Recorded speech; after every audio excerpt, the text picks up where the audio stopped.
Alright, I'm in this beautiful place, Andamans, on a holiday at this moment, and it's monsoon season. It's raining outside, so I took the opportunity, right, to treat myself with 10 minutes, right, 10 minutes of peace deep within, right?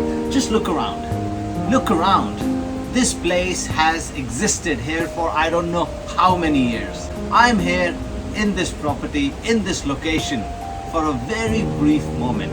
And out of all the plans that I have throughout the day, the activities, the fun, and so many things I have to do, so all I did, I closed my eyes and I tried to connect to the energies that have been in this place for years and years, right?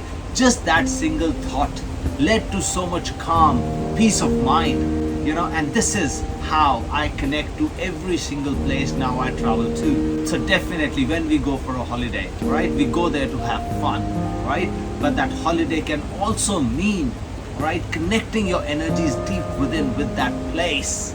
And more importantly, we build up a habit of working on ourselves every single day, no matter where we are. Right? So these are positive excuses that we must give ourselves. It's raining outside, you find those 10 minutes, you work on yourself, you sit on this mat, you meditate, and this is the connection that we have to build up every single day.